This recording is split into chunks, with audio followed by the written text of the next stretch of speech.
लेकिन हिंदुओं, तुम अपने संतानों का इन्वेस्टमेंट नहीं कर रहे हो, रिस्क लेने की कंडीशन में नहीं हो। आगे पाठ पीछे सपाट, एक ही लड़का है, जाकर के कहीं रेल में धंस जाए, रोड में एक्सीडेंट हो जाए, आगे पीछे कुछ चलने वाला नहीं, तुम्हारे पास एक है, इसलिए तुम डरे हुए हो, घर के अंदर घुसे हुए हो। वो हम 5, हमारे 75, सबके हाथ में ईंट और पत्थर लेकर के खड़े हैं, इसलिए नहीं डरते। 10-10 बेटा है, 2 मर जाएंगे तो कोई टेंशन नहीं, इसलिए वो गज्वा हिंद करने को तैयार बैठे हैं। वो तुम्हारे घर में घुस के तुम्हें मारने के लिए बैठे हैं। जिसके अंदर सील हो उसी को मां से मां कहा जाता है। क्या कहा जाता है?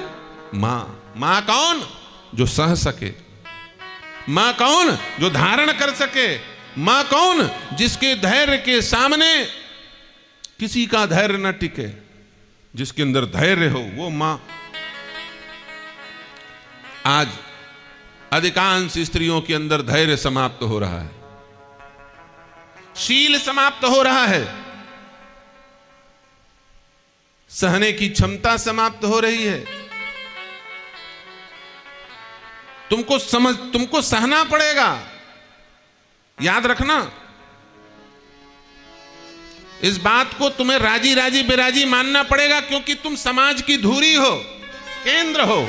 और समझ लो, जो केंद्र में होता है ना, चारों तरफ का दबाव किसके ऊपर आता है? केंद्र के ऊपर आता है कि नहीं आता? अच्छा सच बताइए, गाड़ी के पहिया का टायर चारों तरफ होता है, लेकिन पूरा का पूरा लोड उसके बीच में आता है कि नहीं आता है, जहां धुरी होती है? भैया, समाज की मूल केंद्र नारी है, इसलिए पूरा का पूरा भारत, पूरा का पूरा सनातन नारी के चारों तरफ घेरा बना करके बैठा हुआ है। सच बताइए, इस देश का नाम क्या है माताओं? एक एक शब्द समझते जाना। इस देश का नाम क्या है? बोलो, भारत माता की जय। भारत माता कहते हैं, किसके नाम पर पड़ा भारत? राजा भरत के नाम पर। किसके नाम पर? अब ईमानदारी से बताओ, भरत माता है कि पिता है? भरत माता है कि पिता? इसका नाम होना चाहिए था भरत पिता की। देश का नाम भरत पिता होना चाहिए था, लेकिन नाम क्या रखा? बोले भारत माता। क्यों रखा गया? सुनो, कितना सम्मान है आप लोगों का। नारी मेरी बात का बुरा ना माने, घुमा फिरा करके भले बोल रहा हूं, लेकिन बोल रहा हूं आप ही के लिए।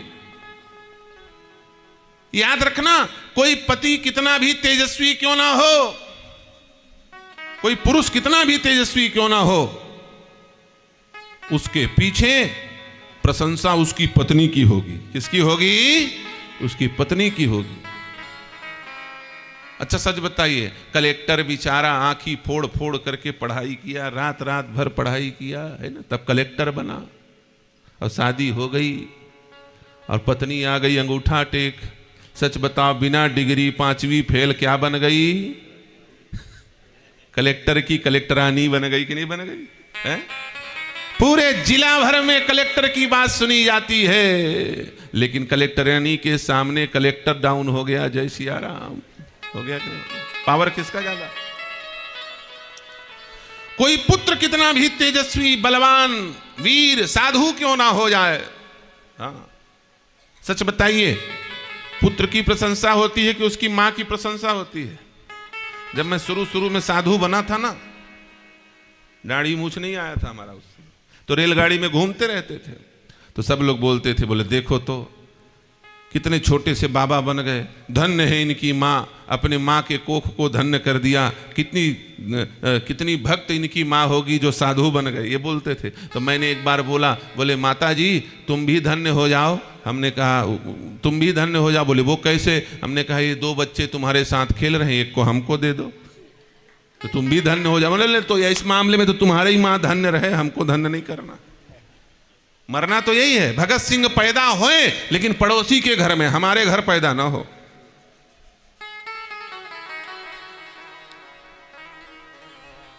बहुत बड़ा दुर्भाग्य है। याद रखना, आप रुपया पैसा का इन्वेस्टमेंट कर रहे हो, बंगला गाड़ी कार में इन्वेस्टमेंट कर रहे हो, लेकिन हिंदुओं तुम अपने संतानों का इन्वेस्टमेंट नहीं कर रहे हो, रिस्क लेने की कंडीशन में नहीं हो। आगे पाठ पीछे सपाट, एक ही लड़का है, जाकर के कहीं रेल में धंस जाए, रोड में एक्सीडेंट हो जाए, आगे पीछे कुछ चलने वाला नहीं, तुम्हारे पास एक है, इसलिए तुम डरे हुए हो, घर के अंदर घुसे हुए हो। वो हम 5 हमारे 75 सबके हाथ में ईंट और पत्थर लेकर के खड़े हैं, इसलिए नहीं डरते। 10-10 बेटा हैं, 2 मर जाएंगे तो कोई टेंशन नहीं, इसलिए वो गज्वा हिंद करने को तैयार बैठे हैं। वो तुम्हारे घर में घुस के तुम्हें मारने के लिए बैठे हैं। याद रखना, जनसंख्या नियंत्रण का ठेका केवल हिंदुओं का नहीं है। इस देश में हिंदू भी रहते हैं, मुसलमान भी रहते हैं, ईसाई भी रहते हैं। हम भारत के संविधान को मानते हैं कब? जब सब लोग भारत का संविधान मनाने की क्षमता, सब लोग को मनवाने की क्षमता भारत सरकार की हो। यदि भारत सरकार सबको जनसंख्या, सामान्य जनसंख्या नियंत्रण कानून लागू नहीं कर सकती तो हम भी अपने धर्म के अनुसार चलेंगे। हम 2 हमारे 4 और दुष्टों को मारो 1000। समझे कि नहीं समझे? तुम्हें भी 2 नहीं 4 बच्चे पैदा करना पड़ेगा, ये तुम्हारे धर्म शास्त्र बोलते हैं। याद रखना, एक संतान पैदा करना धर्म विरुद्ध है। मैं राम कथा के व्यासपीठ से बोल रहा हूं और प्रमाण पूर्वक बोल रहा हूं। एक स्त्री होती है जिसके संतान नहीं होते, उसे क्या कहते हैं? वंध्या। क्या कहते हैं? वंध्या। भैया, जिसके कोई संतान न हो उस स्त्री को वंध्या कहा जाता है, और जिसके केवल एक संतान हो तो खुश मत हो जाना कि मैं पुत्रवती हूं। जिसके केवल एक लड़का हो उसे भी पुत्रवती नहीं कहा जाता, उसे काकबंध्या कहा जाता है। क्या कहा जाता है?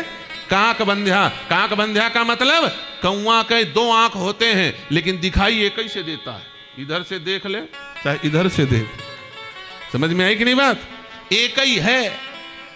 मान लो कहीं मामला इधर उधर, कोरोना आया बीच में, तब क्या हो? एक लाठी लेके चल रहे हो, लाठी टूट गई जय सिया राम।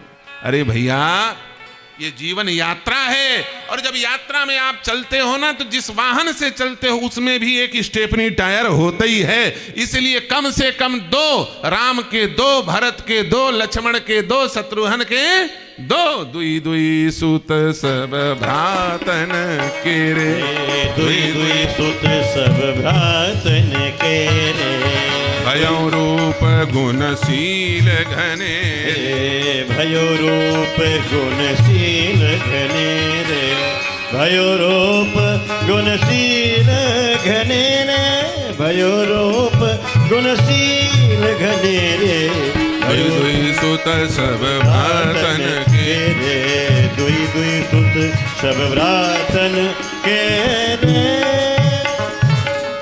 2 पुत्र राम जी के और 2-2 पुत्र चारों भाइयों के। ये राम जी का सिद्धांत है। लेकिन अभी की स्थिति में देश की स्थिति भयावह होती जा रही है। अभी राम जी के मार्ग पर नहीं चलना है, अभी हमको चलना है दशरथ जी के मार्ग पर। किसके मार्ग पर? दशरथ जी के मार्ग पर। हम 2 हमारे 4, दुष्ट मारो 1000। समझ में है कि नहीं बात?